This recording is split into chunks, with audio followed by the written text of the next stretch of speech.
নমস্কার, বাংলার মুখ চ্যানেলে আপনাকে স্বাগত জানাই। একসময় বলিউডে তিনি রাজত্ব করেছেন।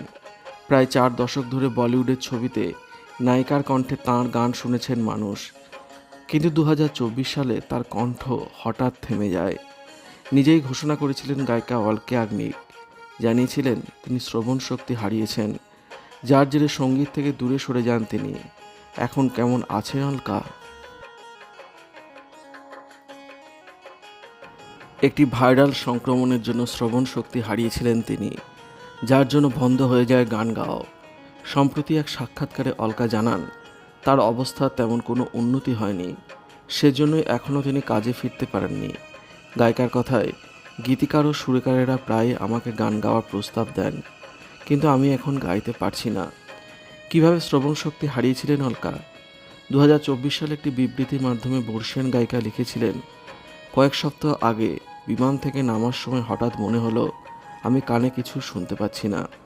তারপর চিকিৎসকের পরামর্শ নিয়ে জানতে পারি ভাইরাসের আক্রমণের কারণে এটি বিরল স্নায়ুর সমস্যায় ভুগছি।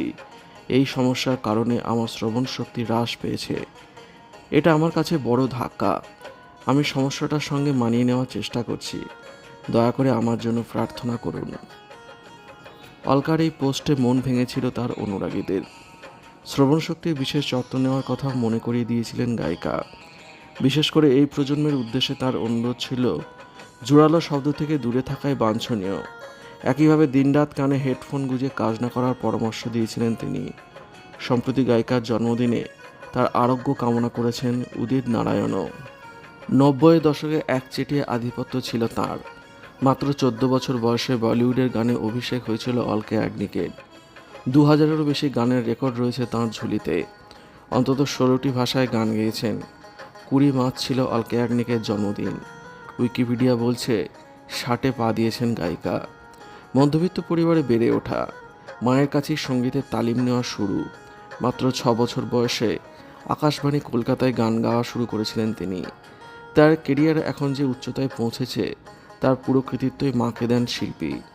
1980 সালে প্রথম প্লেব্যাক করেন পায়েল কি ঝঙ্কার ছবিতে।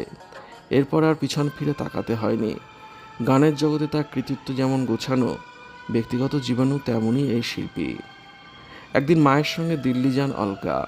স্টেশনে তাকে নিতে আসেন নীরাজ। সেই সময় কেউই কাউকে চিনতেন না। নীরাজ ছিলেন অলকার মায়ের বন্ধুর আত্মীয়। প্রথম দেখাতেই ভালো লেগে গিয়েছিল একে অপরকে।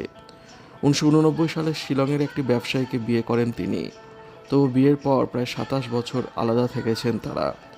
কর্মসূত্রে বছরের বেশিরভাগ দিনে মুম্বাইয়ে থাকতে হয় অলকাকে।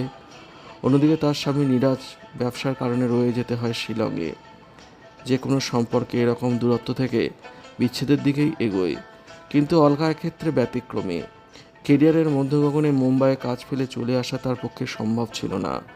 অন্যদিকে শিলংয়ের ব্যবসা ফেলে যেতে পারবেন না নীরাজ। অনেকেরই ধারণা ছিল এমন বিয়ে হয়তো টিকবে না, তবে সেই আশঙ্কাকে ভুল প্রমাণ করে সুখী দাম্পত্যের নজির গড়েছেন অলকা নীরজ। তাদের একটি কন্যা সন্তানও রয়েছে। কয়েক বছর আগেই বিয়ে হয় অলকা নীরজের একমাত্র কন্যার। ভিডিওটি আপনার কেমন লাগলো কমেন্টের মাধ্যমে লিখে জানাবেন, আর অবশ্যই চ্যানেলটি সাবস্ক্রাইব করবেন। ধন্যবাদ।